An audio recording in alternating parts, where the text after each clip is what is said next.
Baik, kita mulai pertemuan perkuliahan kali ini kan ke pertemuan ke-13 ya. Kita akan membahas tentang ini adalah kalau mengacu pada RPS, rancangan pembelajaran yang ada di Eldiru, ini adalah topik terakhir ya dari mata kuliah ini, sistem pengantaran obat melalui rektal dan vaginal ya. Setelah itu pekan depan kita ada kuis, presentasi dan diskusi, kemudian selesai dan persiapan menghadapi UAS ya, ujian akhir semester. Ya kita mulai. Jadi pertemuan kali ini topiknya adalah sistem pengantaran obat melalui rektal dan vaginal. Ini lebih spesifik lagi, jadi based on melalui organ ya, organ rektal dan vaginal ya. Kita bagi dua, dalam full slide ini nanti ada dua topik ya. Yang pertama ini adalah rectal drug delivery system, jadi sistem pengantar obat melalui rektal ya. Jadi sebagai pendahuluan ya, jadi rute melalui rektal ya, itu nah, menjadi relatif ya, atau relatif secara ya menjadi opsi pertama ya, menjadi pilihan pertama pemberian obat ya, bagi alternatif setelah oral dan invasif. Invasif itu maksudnya dengan ya invasif dalam hal ini administrasi pemberian invasif itu contohnya misalkan parenteral. Jadi rektal ini menjadi alternatif setelah misalkan di dalam pengantaran pemberian secara oral ya kurang memungkinkan, atau secara ya absorpsi atau bioavailabilitasnya kurang mencapai maksimal. Kemudian seandainya dengan pemberian secara invasif itu juga kurang nyaman atau kurang disukai ya, rektal ini menjadi pilihan pertama ya. Jadi setelah oral dan invasif ya. Ya tentunya harus dipilah-pilah, harus dilihat bahwa mana akan mau digunakan oral, mana akan digunakan invasif atau parenteral, dan mana yang digunakan untuk rektal ya gitu. Tentunya dilihat case by case, dan tentunya ketika kita mau memilih rute ujian yang mana. Tapi sebagai peneliti drug delivery ya, tentunya kita mendesain, menyiapkan rute pemberian oral ya, rute pemberian rektal based on dari bagaimana karakteristik zat aktif tersebut disesuaikan dengan kondisi penyakitnya, kondisi bagaimana di dalam tubuhnya, absorpsinya bagaimana, bioavailabilitasnya bagaimana, sehingga obat ini layak untuk di deliver melalui rektal ya. Jadi sistem pengantaran obat melalui rektal ini cukup pivotal cukup krusial, cukup penting ya, apabila ketika didapati bahwa pemberian secara oral itu tidak memungkinkan ya. Ini kemudian akses untuk intravena juga tidak memungkinkan ya, dan ketika pasien itu mengalami kesulitan dalam swallowing, menelan ya, kemudian dia nausea ya, and vomiting, muntah, mual ya, sehingga jadi kurang memungkinkan seandainya diberikan secara oral dan intravenous atau parenteral. Ya. Jadi opsinya adalah rektal. Ya. Dan untuk periode jangka waktu yang cukup lama, ya, rute oral ini ya, digunakan hanya untuk tujuan lokal, anestesi lokal, kemudian anti hemoroid, ya, anti lokal juga, ya, anti wasir, vermifugal, ya, terkait dengan lokal di rektal, ya, verms dari kata-kata parasit atau cacing, antibakterial dan laksatif. Jika misalkan laksatif kan untuk pencahar ya, misalkan susah untuk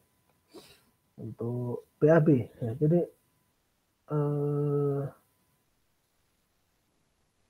sudah cukup lama ya, jadi sejarahnya kenapa dinamakan rektal ya, itu ketika tujuannya awal-awal adalah lokal ya.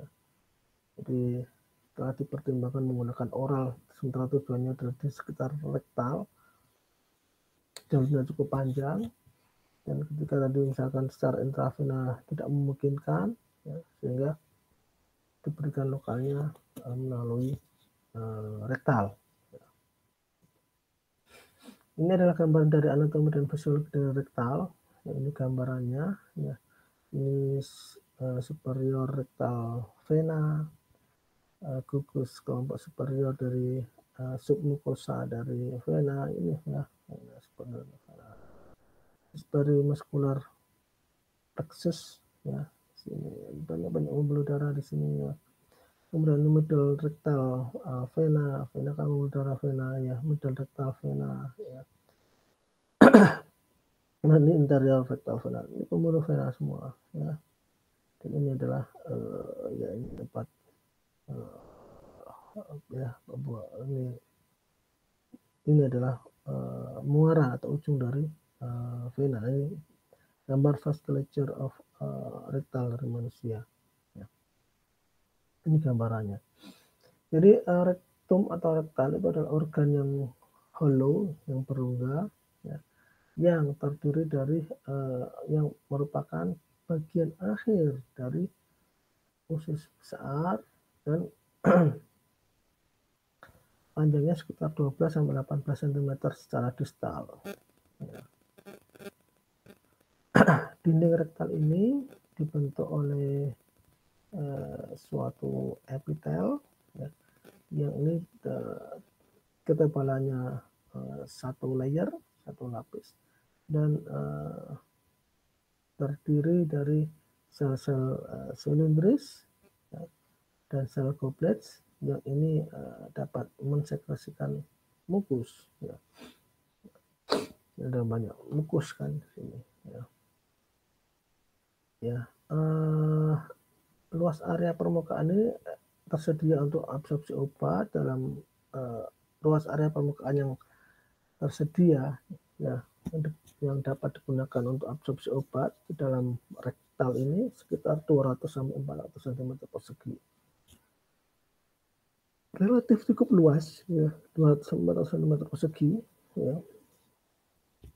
Nah, itu kan ya, volume cairannya, sel cairannya yang bisa ditampung oleh rektum ini sekitar 1-3 ml dan viskos ya. Kemudian jalur rektal ini pH-nya konstan sekitar 7,5-8. Superior rektal vena ini ya, yang dia merupakan bagian atas dari rektal ini drains ya, ya, mendrainase atau memperfuse ya hingga ke portal vena dan selanjutnya ke dalam liver ya, di mana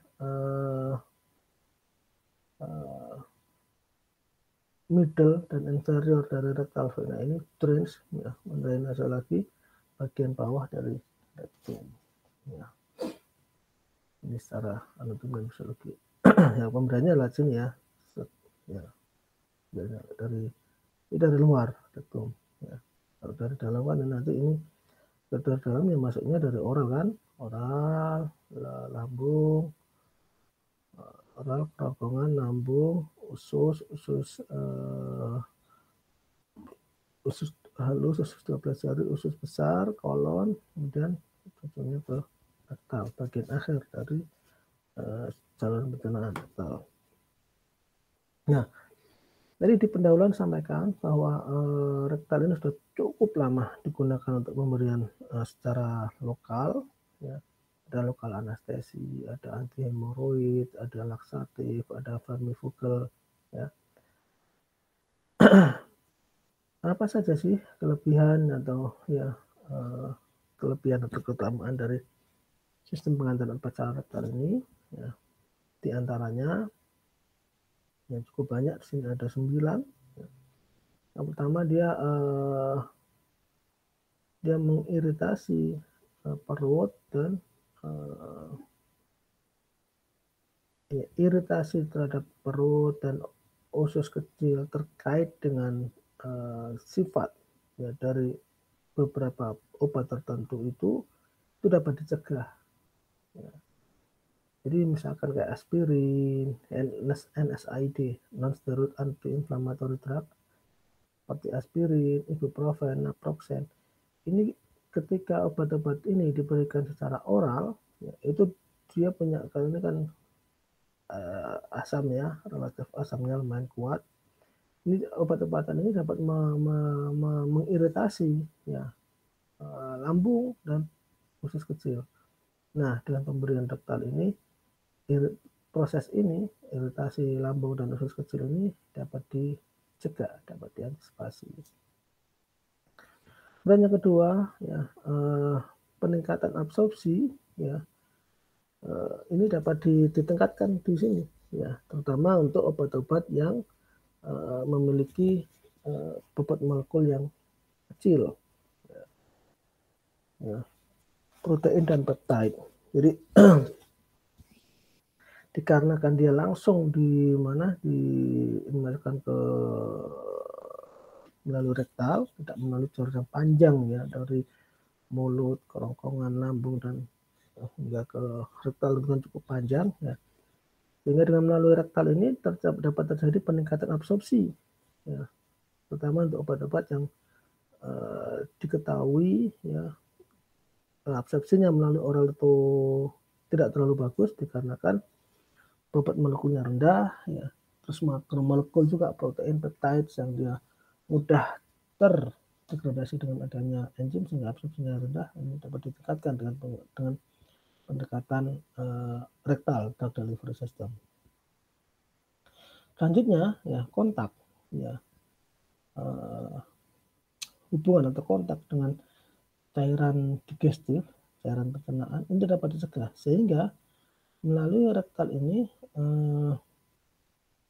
dapat terjadi pencegahan ya degradasi beberapa obat karena kondisi asam dan enzim yang banyak di saluran pencernaan ya, di cairan pencernaan. Misal ini protein peptide drug delivery melalui rektal ini menghasilkan level yang rendah ya dari aktivitas protease ya, terutama di sekitar asal dari pankreatit. Ya. Kemudian yang keempat ya hepatic first pass elimination, karena kan first pass metabolisme di liver, di hati ini yang dapat mengakibatkan hilangnya ya, atau turunnya ya, jumlah obat yang dapat diabsorpsi ini dapat ya dapat dicegah karena melalui rektal. Ya, karena lidocaine, propranolol, morfin ini secara bioavailability ditemukan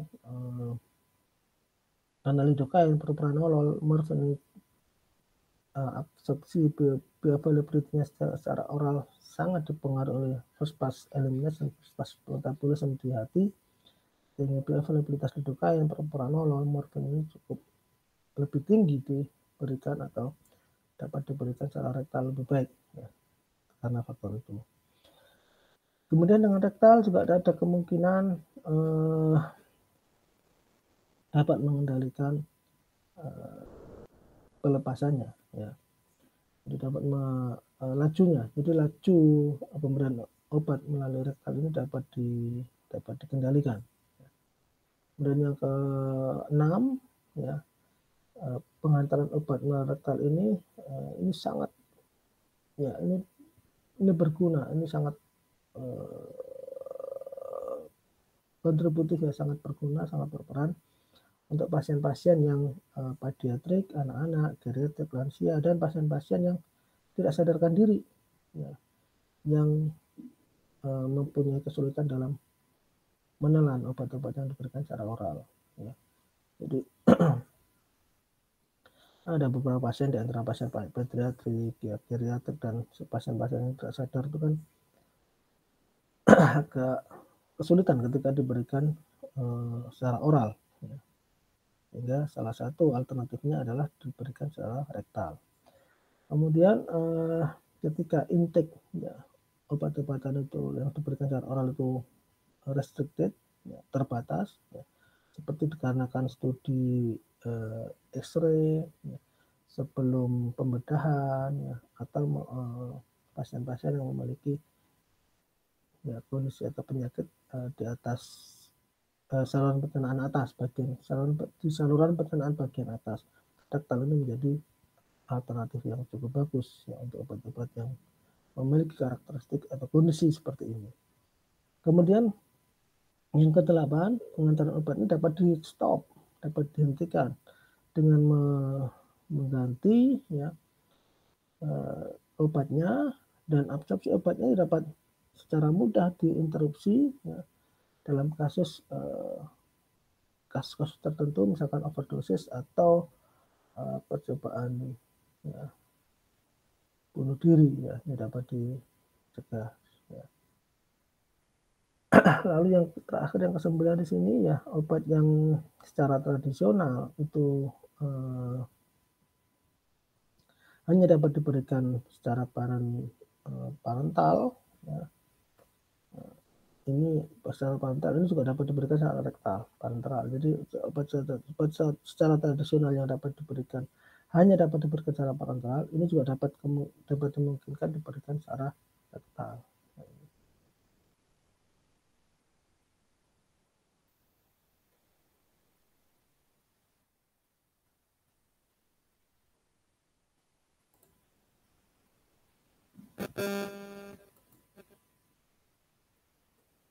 Ya, itu kelebihan terutama dari stimulan obat rektal. Ada kelebihan, ada kekurangan. Nah, di sini di slide ini adalah kekurangan atau keterbatasan, ya, dari sistem pengantaran obat yang diberikan secara rektal. Yang pertama, jadi beberapa obat itu diabsorpsi rendah, ya, atau secara erotikal atau di erosi, ya, ya, diabsorpsi secara tidak bagus, ya, ketika dia melewati mukosa rektal, ya. Jadi ada beberapa obat yang dia absorpsinya kurang bagus ketika dia melintasi mukosa rektal. Kemudian masalah disolusi dikarenakan jumlah cairan di dalam rektum ini tidak banyak. Ketika metabolisme obat oleh mikroorganisme dan mukosa rektal. Yang keempat, ya, ya, ini rektal ini terkadang pasien itu tidak familiar, ya, sehingga kadang-kadang merasa tidak nyaman, ya, ketika dia memberikannya sendiri. Beda ketika dengan rektal, oral kan dia langsung bisa minum sendiri, gitu. Tapi rektal ini kadang-kadang orang merasa nggak nyaman atau nggak familiar, sehingga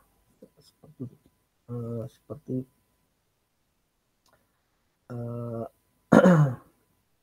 nggak nyaman, sehingga tidak menjadi preferensi dengannya. Ini terkait dengan pentersediaan dan penghantarannya melalui organ yang tentunya dia tidak seperti oral, begitu, ya. Kemudian terkadang terjadi expulsion, ya, letupan-letupan yang secara frekuensi kadang-kadang unpredictable, ya, dikarenakan kebocoran setelah diberikan. Ya. Jadi melalui rektal ini kadang-kadang dapat terjadi expulsion, letupan-letupan yang tidak dapat diprediksi, ya, dikarenakan setelah diberikan mungkin ada kebocoran obatnya, ya. Ini hal-hal yang menjadi kelemahan atau keterbatasan, ya, atau ya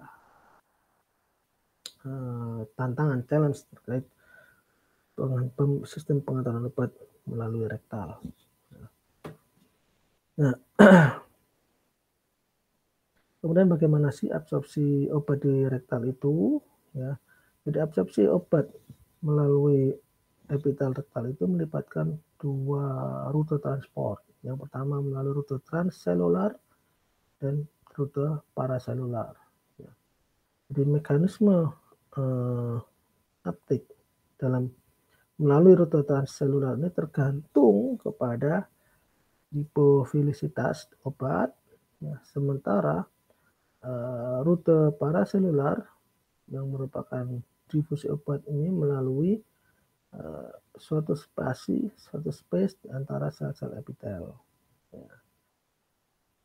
Ya, jadi kalau yang transselular itu depends on the lipofilisitas dari obatnya, sementara kalau paraselular, jalur rute paraselular itu difusi obat yang melalui, ya, ruang-ruang di antara sel-sel epitel. Kemudian larutan yang berair atau yang beralkohol itu dapat diabsorpsi secara cepat, ya, yang mana suspensi dan suppositoria, bentuk sediaan yang paling terkenal untuk sistem pengantaran obat ini, ya, suppositoria ini memberikan absorpsi yang pelan dan continuous, ya. Sehingga dan larutan-larutan alkalin ini dapat diabsorpsi secara cepat juga dibandingkan dengan larutan-larutan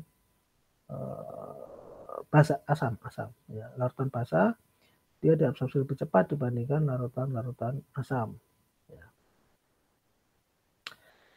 Terus kemudian ada metode-metode untuk meningkatkan absorpsi rektal, ya, antara lain yang pertama dengan modifikasi, ya, fungsi barrier, ya, dari membran mukosa. Jadi dengan modifikasi, ya,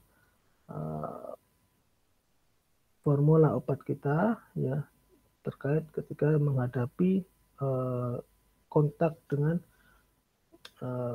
penghambat-penghambat fungsi dari membran mukosa, ya. Kemudian yang kedua dengan modifikasi kimia obat untuk meningkatkan koefisien partisinya, ya, ini absorpsi obat di dalam rektal.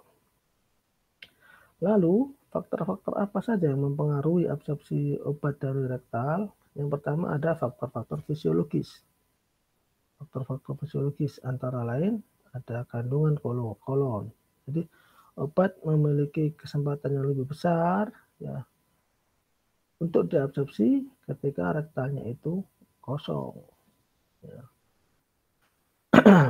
Makanya kalau habis ya ketika sedang menggunakan obat misalkan menggunakan rektal, ya, dengan pengetahuan ini kita dapat memberikan suggest saran kepada pasien supaya perutnya tidak penuh. Maksudnya rektalnya tidak penuh, ya. Kemudian rute sirkulasi, ya, faktor fisiologi yang kedua adalah rute sirkulasi.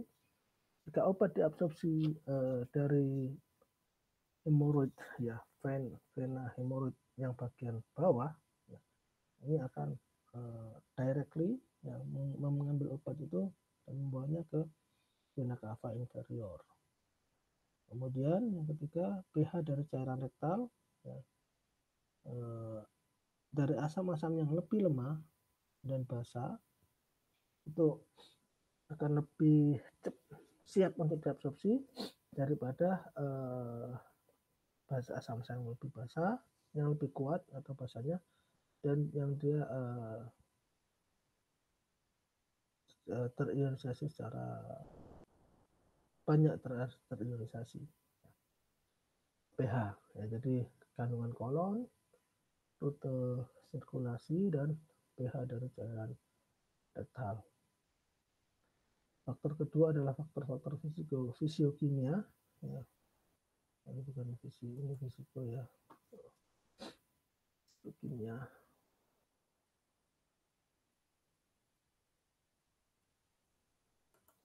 Faktor kimia ya, di sini ada koefisien partisi antara lipid dan air ya. Ada apakah dia larut air ya, garam-garam yang tidak larut minyak, itu preferred ya, dibuat dalam suppositoria yang basisnya fat, lemak ya.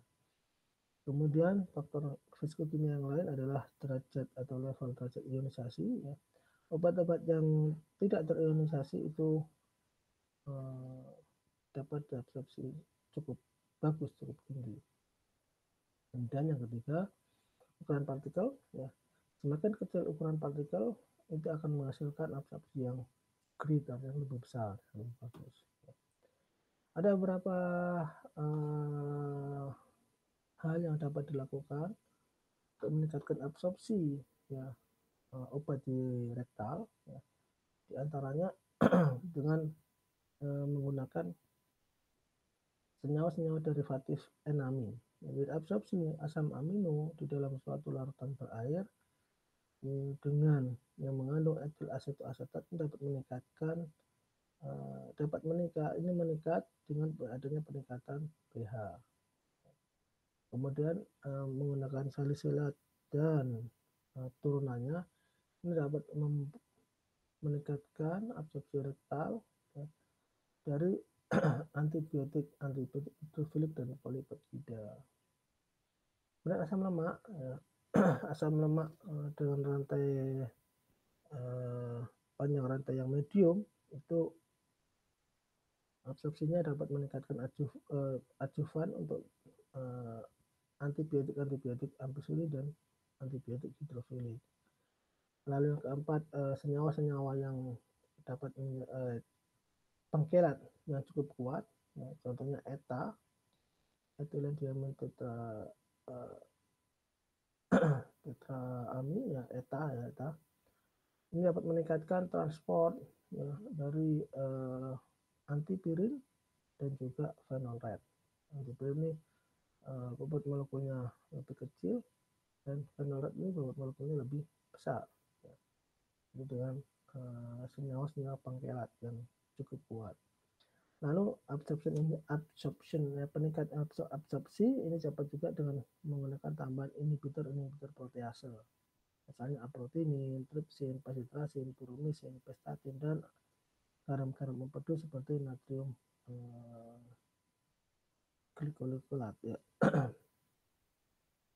Lalu ada modifikasi kimia ya, misal turunan-turunan hasil dari insulin ya.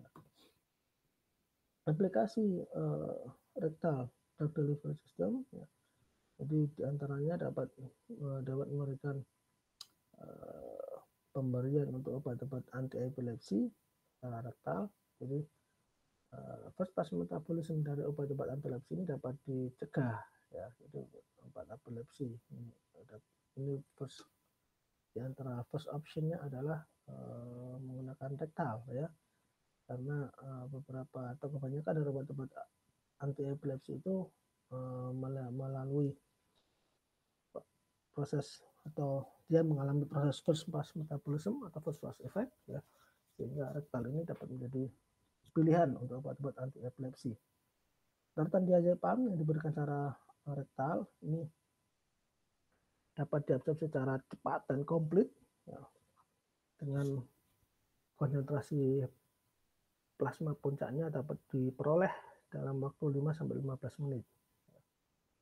formulasi rektal seperti carbamazepine, lamotrigine, levetiracetam, phenobarbital, topiramate, dan valproat ini juga sudah ditemukan bioekivalen terhadap tablet oral dan suspensi oral. Ini anti epilepsi. Juga berikutnya adalah rectal delivery ini dapat ini untuk analgesik atau analgetik ya. Jadi pelepasan yang dikendalikan dari suppositoria morfin ini ditemukan jumlahnya lebih besar, greater extent, lebih besar AUC-nya daripada tablet-tablet yang dilepaskan secara terkendali, diberikan secara oral. Kemudian analgesia ini juga dapat di-maintain, dapat dijaga darah. Nah, itu kemudian sediaan apa saja ya yang dapat diberikan secara melalui rektal ya. Yang pertama ada rektal semi-solid. Contohnya ada krim, gel, ointment, dan suppositoria. Dan ada juga yang rektal liquid, cairan. Ini bentuknya ada solution, larutan, dan suspensi. Dan juga ada rektal aerosol. Ya. Yang pertama, krim, gel, dan ointment yang digunakan untuk rektal. Ini banyak sekali digunakan untuk aplikasi topikal, ya untuk sebagai treatment, ya kondisi lokal dari pruritus anorektal, inflamasi, ya, nyeri, dan ketidaknyamanan terkait karena kondisi hemoroid. Ini obat-obatan ya yang termasuk dalam astringen, contohnya zinc oxide, anestesi lokal, contohnya pramoxin HCl, protektan dan lubrikan, contohnya butter cocoa, lanolin, dan antipruritis dan antiinflamatori seperti hidrokortison ini banyak ya diformulasikan, dibuat dalam bentuk sediaan krim, gel, dan ointment rektal.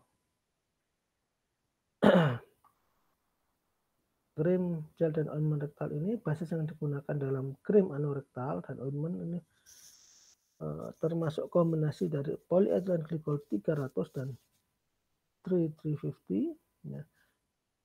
Basis krim emulsi biasanya menggunakan cetyl alkohol dan cetyl ester wax, petroleum putih, dan mineral oil.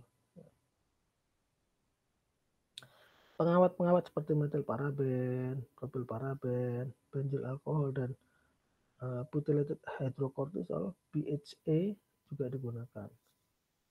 Krim, ointment rektal, dan gel ini dikemas dengan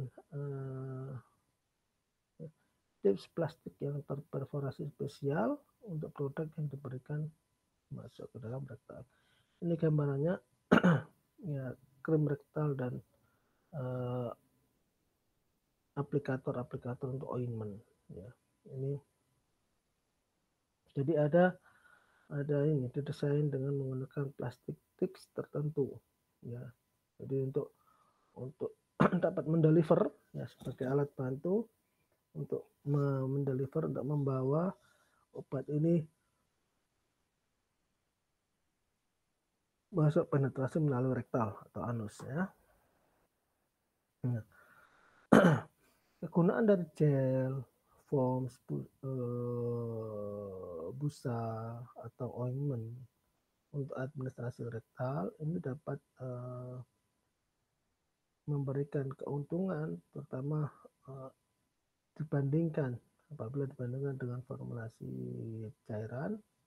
Mengapa? Karena di sini dapat terjadi retensi ya.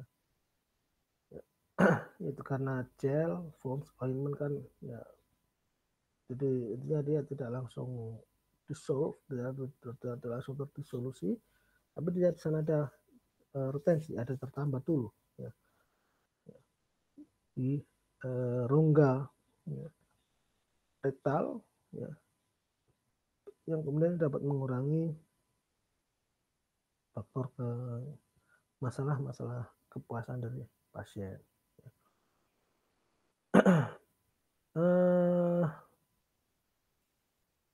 Kemudian pelepasan obat dan kemudian efek farmakologinya ini biasanya untuk sediaan-sediaan semi-solid ini lebih cepat ya dibandingkan dengan suppositoria padatan. Mengapa? Karena untuk yang semi-solid ini tidak ada lag time ya. Lag time ini biasanya dikarenakan kalau suppositoria itu kan ada pelelehan atau disolusi. Nah, kalau ini enggak ya. Jadi jadi semi solid ini secara disolusi ya, dan secara kontak ini dia di tengah-tengah antara padatan dan liquid ya. Jadi dia tidak ada lag time jika dibandingkan dengan solid ya. Dia dapat segera berpendar, berdisolusi ya, tetapi tidak cepat liquid ya. Dan dia ada faktor tensi di sana karena obatnya harus keluar dulu dari basisnya ya. Sementara kalau yang solid padatan dia melting dulu, setelah melting kemudian obatnya keluar dari basisnya. Beberapa produk komersial ya, diantaranya ada gel diastat, isinya diazepam, analpram krim ya, yang isinya adalah hidrokortison asetat dan pramoxin HCl. Kemudian ointment anusol, ya, ointment pilex. Ini adalah contoh-contoh produk komersial yang bentuk sediaannya adalah krim, gel, dan ointment. Nah, ini rektal suppository ya, suppositoria rektal ya, udah lazim sekali dan juga kali ini di slide ini tidak dibahas detail ke formulanya ya, karena sepertinya di mata kuliah TSF 2 kalau nggak salah itu ada bagian khusus membahas tentang suppositoria rektal. Yang membahas tentang suppositoria. Jadi suppositoria ini bisa dibilang bentuk sediaan yang paling populer untuk rektal ya. Jadi suppositoria rektal ini bentuknya seperti torpedo ya, yang terdiri dari basis ya, lemak ya, yang low melting, atau basis larut air yang dia mekanisme dissolving, yang ini bervariasi beratnya antara 1 sampai 1,5 gram ya, suppositoria. Komposisi basis suppositoria ini memainkan peran yang cukup penting ya, terutama dalam laju dan jumlah yang dilepaskan untuk pengobatannya ya. Obat-obat yang hidrofilik biasanya diinkorporasikan dalam suatu basis yang larut air ya, sementara obat-obat hidrofilik diformulasikan ke dalam suppositoria basisnya fatty, lemak atau lipid. Untuk suppositoria yang dibuat dari basis lemak ya, pelelehan ini dapat terjadi rapidly secara cepat ya, dekat dengan suhu tubuh 37 derajat Celcius. Idealnya sel lelehan ini akan memberikan aliran yang readily, yang cukup, yang siap ya, untuk segera diabsorb oleh dalam tubuh, disolusi dalam tubuh ya. Kemudian dia dapat menghasilkan coverage yang cukup luas dalam jaringan rektal sehingga dia meminimalkan lag time efek dikarenakan pelepasan yang slow dari obat dikarenakan basis suppositoria ya. Jadi untuk yang basis lemak ya, lipid ya, harapannya dia dapat meningkatkan pelepasannya ya, dikarenakan meltingnya tidak terlalu lama ya. Basis suppositoria ideal itu seharusnya dia tidak toksik, non toksik, tidak iritasi, inert ya, kompatibel dengan beberapa terapi, dan dia dapat maksudnya beberapa zat aktif, ya, kemudian dia dapat terbentuk melalui proses kompresi atau molding. Ya. Depositoria rektal ini seharusnya dia juga dissolve, larut atau disintegrate, ya, hancur, ya, dikarenakan ada sekresi mukosa atau melaleh, ya, pada temperatur tubuh, ya, sehingga kemudian dia dapat melepaskan zat aktifnya. Depositoria rektal, ya, ini particularly, ya, untuk menghasilkan aksi lokal dan juga dapat digunakan untuk menghasilkan efek sistemik, ya, untuk memberikan efek mekanik, memfasilitasi pengosongan usus di bawah, ya. Depositoria ini berguna untuk formulasi yang lepas lambat untuk treatment penyakit-penyakit kronis seperti hipertensi, asma, diabetes, AIDS, anemia, dan lain-lain. HPMC, hidroksipropyl selulosa, glyceryl pihenate polimer, HPMC, polimer glyceryl pihenate dalam konsentrasi yang lebih tinggi ini digunakan untuk membuat suppositoria yang lepas lambat. Ya. Ini gambarannya, gambaran dari melting, pelelehan, dan pemadatan dari basis suppositoria. Ini yang basis lemak, ya, contohnya white salt, cocoa butter, hard butter, astarinum. Ini melting rate-nya, jarak leburnya, jarak lelehnya. Kemudian yang water soluble, yang larut air, ada Mirch 51, PEGE 261. Melting range-nya relatif lebih besar sedikit dibandingkan dengan yang asam base lemak. Ini waktu untuk pemadatannya, ya, karena kan uniknya suppositoria kan membuatnya dipadat, dicampur ke awal, formulasikan, ada fase lemak, fase air, kemudian di mixing, ya, ya, kemudian dipadatkan. Nah, nanti harapannya setelah padat dia dan dapat meleleh pada jarak lebur di sini, ya. Kategori indikasi beberapa suppositoria, ya, antara ada lokal anestesi, ya, indikasinya nyeri dari di sekitar hemoroid, ya, fissure anal, dan setelah pembedahan anal, ya. Anal itu rektal, ya. Efek sampingnya iritasi lokal dan kriptitis anal atau proktitis. Kemudian ada kategori steroid. Ini tujuannya indikasinya adalah untuk hemoroid, fissure anal, pruritus ani. Efek sampingnya absorpsi sistemik pada lokal, kegunaannya yang untuk lokal. Astringent indikasi untuk anal kriptitis, hemoroid, pruritus ani. Efek tambahannya adalah reaksi lokal. Ini ada vasokonstriktor, indikasi untuk hemoroid, hemoroidal trombosis. Efek sampingnya ada sakit kepala, flushing, takikardia. Kategori antiseptik, indikasinya proktitis, anal kriptitis, anal fissure. Efek sampingnya ada pruritus, iritasi lokal, dan burning, merasa terbakar. Ini obat-obat yang lazim banyak digunakan melalui suppositoria untuk pengantaran secara rektal.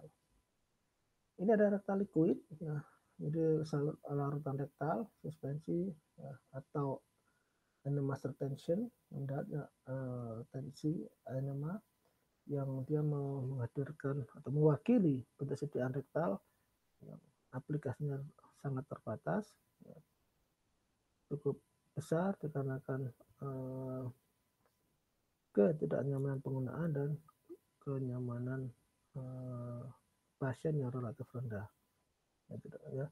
Ini gambaran rektal liquid, ya, ini ada rektal liquid insert, ya, dia untuk bubble insert, dia untuk memasukkan, ya, bubble, ya, film udara liquidnya secara rektal. Ini adalah aplikator liquid ya, dengan model squish ya, diperas, ada plunger, volume, lines, bank, tip of shearing. Ya. Ini adalah aplikator untuk rectal liquid. Jadi obatnya dibuat dalam bentuk liquid ya, untuk memasukkannya ke dalam dubur menggunakan alat bantu tertentu. Ya. Dalam banyak kasus, formula-formula ini ya, digunakan untuk memberikan media yang kontras dan ada senyawa untuk imaging, untuk membuat gambar di daerah saluran pencernaan bagian bawah. Ya. Istilahnya Röntgenography. Ya. Ini melalui dengan menginjeksikan suatu liquid, biasanya laksatif, dengan suatu shearing masuk ke dalam rektum.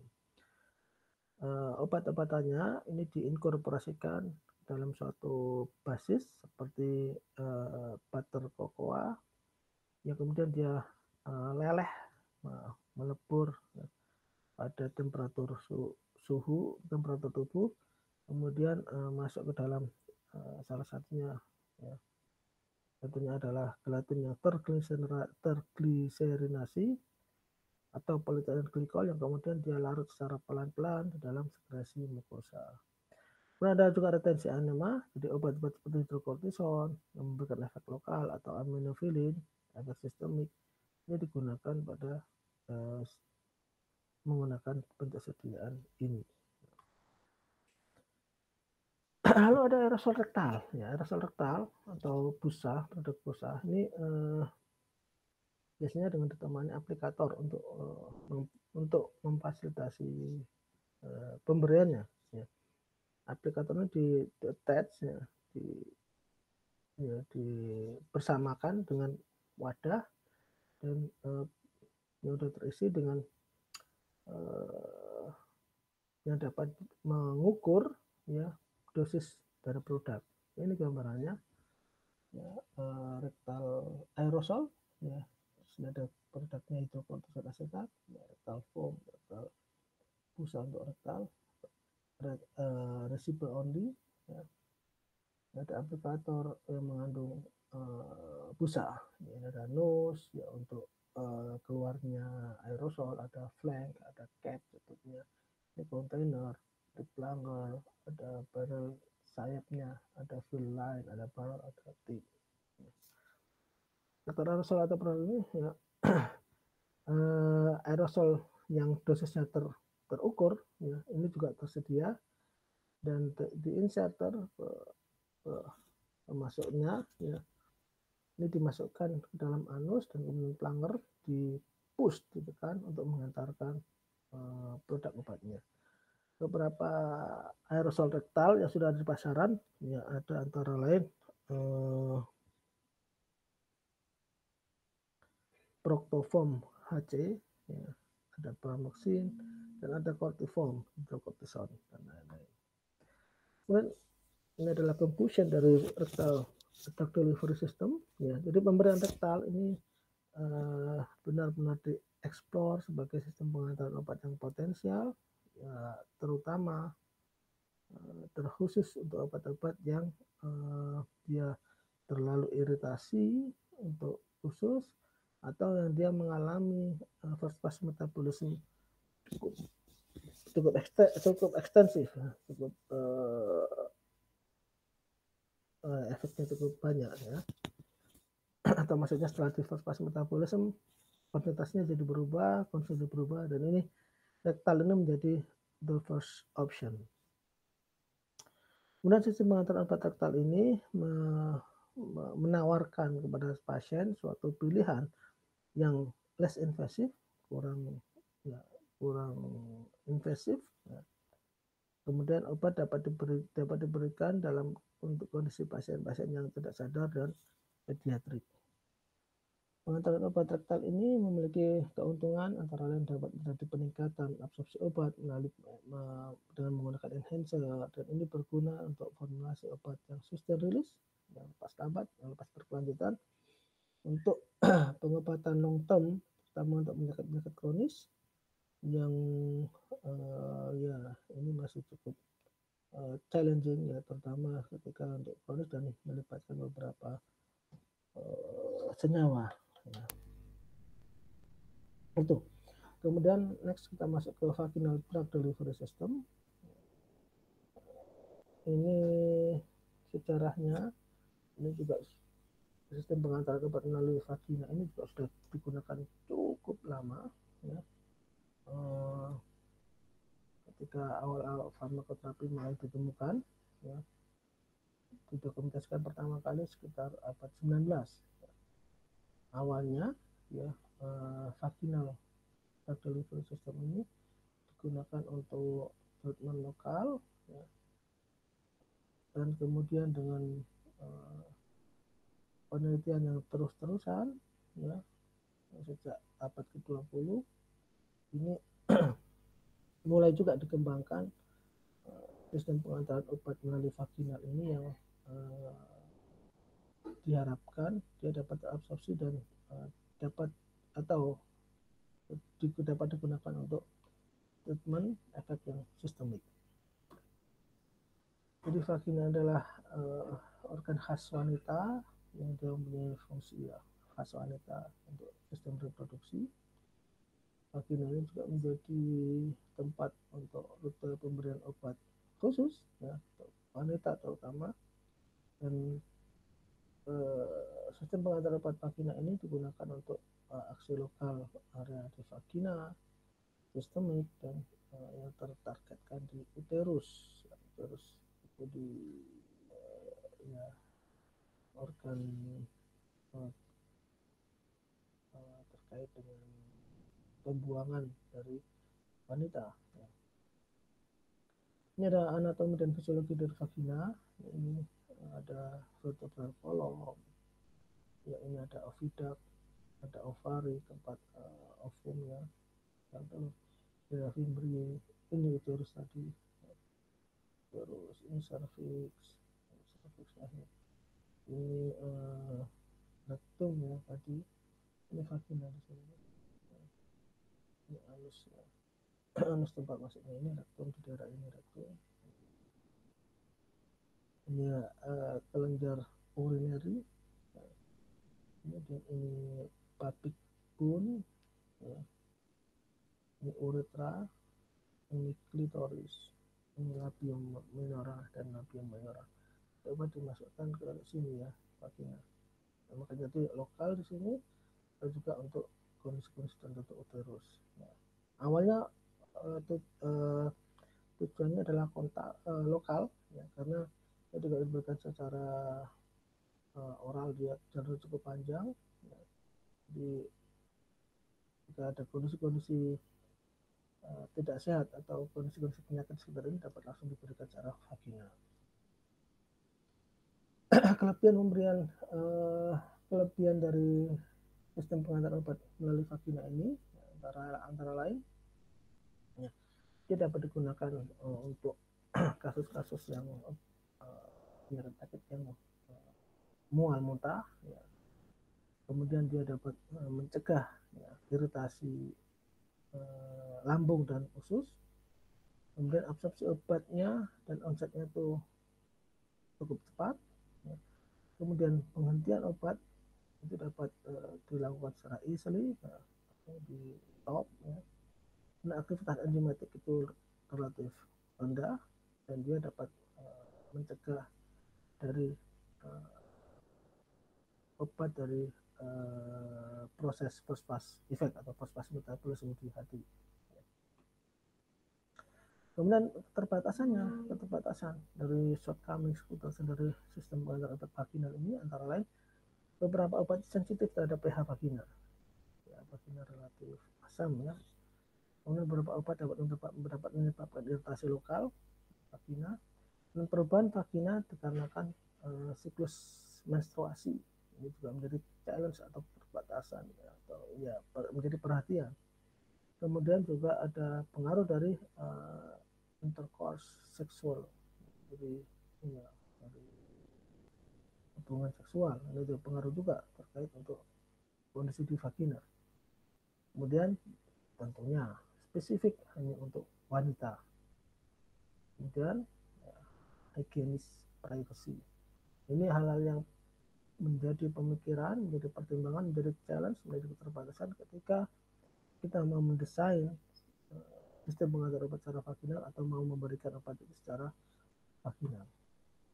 Nah, kalau tadi rektal itu absorpsinya hanya melalui transselular dan paraselular, kalau di vagina ini juga dapat melalui vesikular. Transselular ini tergantung pada difusi difusi pasif, yang dia tergantung pada konsentrasi obat. Kalau paraselular tadi dengan melalui sel epitel, ya di sini ada tight junction mediated. Tight junction ini junction jembatan atau koneksi antar sel, ya. Itu juga dapat melalui paraselular, dan absorpsi vagina juga dapat melalui vesikular, yang dia transportnya dimediasi oleh suatu reseptor. Faktor yang mempengaruhi absorpsi obat dalam vagina, ya, antaranya ada faktor fisiologis, antaranya ada pH vagina yang relatif asam 3,5 sampai 4,9, efek dari waktu subur, ya, terkait dengan permeabilitas vagina, membran mukosa vagina, kemudian kerapatan dari epitel vagina, volume cairan vagina, dan komposisi dari cairan vagina. Ini faktor fisiologis. Ada faktor fisikokimianya, ada bobot molekul, ada lipofilisitas, ada ionisasi dari obat yang akan dideliver di vagina, ukuran partikel, dan jenis sediaan farmasinya, jenis sediaan obatnya. Faktor yang terkait dengan bentuk sediaannya ada pelepasan obat, konsentrasi obat, luas area kontak yang efektif di rongga vagina sekitar 60 cm persegi, dan hidrofilisitas, ukuran bentuk sediaan, viskositas, kemudian waktu residence, waktu tinggal. Di sini ada faktor bioadesi dan fase perubahan polimer. Ini gambaran bentuk-bentuk sediaan farmasi untuk vagina. Ada pessary, ada ring vagina, ada Dutch, ada device untuk intrauterine. Nah, ini yang sering kita, ini kan ovula, ya, mirip-mirip dengan cara pembuatannya, atau ini lebih mirip-mirip dengan tadi suppositoria, ya. Hanya bedanya kalau suppositoria diberikan bentuknya seperti torpedo, diberikan melalui rektal, kalau ovula diberikan secara vagina. Ini juga contoh gambar dari ovula, ring, oval, salz, ini bentuk dari sepertinya ini ring, ya, ring vagina, ring. Pessary, jadi pessary ini jadi suatu device medis, ya, suatu device medis, ya, yang diinsert, yang dimasukkan melalui vagina. Ada 3 tipe, ada pessary molded, ya, dicetak, ya, bentuknya seperti torpedo, dan penyiapannya, sediaannya mirip-mirip seperti suppositoria. Ini, ya, yang umumnya kita kenal dengan nama ovula, ya. Kemudian ada pessaries yang kompres, yang di kempa, ya. Kalau pessaries molded dicetak, kalau pessaries kompres yang dikempa. Jadi bentuknya bervariasi, dan sediaannya ini bentuknya seperti bentuk sediaan untuk oral yang dengan tekanan. Ini seperti tablet vagina, gambarnya seperti itu. Nah, ada kapsul vagina, ini mirip-mirip seperti kapsul lunak gelatin, dan juga bentuknya bisa bervariasi. Ini pessary, ini tadi uterus, ini rectum, ini vagina, bladder, jadi dimasukkan ke vagina sini. Ada Gellhorn pessary, ada donut pessary, seperti donat bentuknya. Ya, ini, ya. Ini pessary, ya, bladder, ya, dimasukkan ke sini. Itu. Terus ada ring vaginal, ya, ring vaginal. Ini ada jadi device pengantaran obat ini, ya, seperti suatu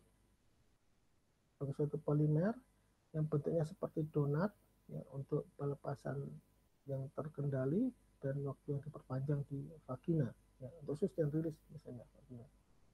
Beberapa ring vagina, produk ring vagina antara ada namanya fem ring, ya. Ini ring atau cincin untuk melepaskan dosis rendah estradiol yang disiapkan dari silikon elastomer. Ini dapat menurunkan flashes panas dan atrofi vaginal terkait dengan menopause. Ada Novaring, ini kontrasepsi vaginal cincin, ya. Dosis rendah ini dapat melepaskan progesteron dan estrogen. Ini dimasukkan ya, sini ringnya.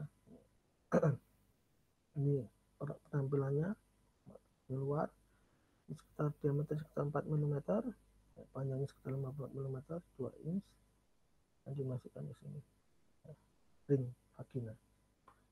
Ada Dutch, ya. Dutch ini adalah device ya untuk mengalirkan air ya ke dalam tubuh melalui untuk tujuan medis dan atau higienis. Ini Dutch. Ya. Jadi injektor vagina seperti bulb, ya, bulb seperti kelihatan seperti lubang kecil di dalam nozzle. Dan contoh vagina shower, ya, only for Dutch, ya, yaitu dengan replacing menggantikan nozzle enema dengan suatu muzzle vagina. Muzzle vagina is lebih panjang, lebih tebal, dan mempunyai suatu lubang.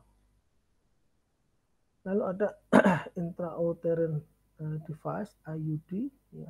Ini adalah suatu pengendali kehamilan yang ditempatkan dalam suatu uterus, ya, yang dikenal sebagai IUD, intrauterine device atau coil.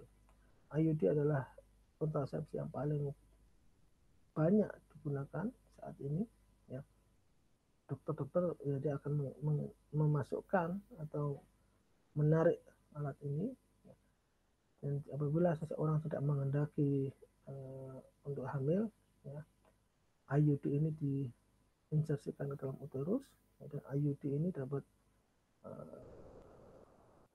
ya dapat bertahan 5 sampai 10 tahun. Ada dua kategori IUD, yaitu dimasukkan CU sebagai basis dan juga basis hormonal untuk melepaskan progesteron. Ini gambar IUD, ya. Di copper wire dimasukkan ke dalam uterus, ya. IUD molded plastic device yang beberapanya mengandung copper, dan dia akan mengganggu lingkungan dari uterin normal. Ini gambarannya, ya. Jadi ketika ini di uterusnya diganggu seperti ini, harapannya tidak terjadi kehamilan. Ini IUD, intrauterine device, yang isinya dia dapat inert CU sebagai basis, kemudian dia biasanya dia mengandung hormonal yang dia dapat melepaskan progesteron, dan dia dapat mempengaruhi gitu ya, siklus hormonal di mengganggu dan disrupt, ya, mengganggu dari lingkungan dari uterin, dan tadi harapannya tidak hamil. Begitu dari saya, terima kasih semuanya. Kiranya ada pertanyaan, saya persilahkan. Belum saya akhiri, saya mohon maaf apabila ada hal-hal yang kurang berkenan, ya, salah kata atau perbuatan, dan terima kasih atas atensinya semuanya. Akhiri, assalamualaikum warahmatullahi wabarakatuh.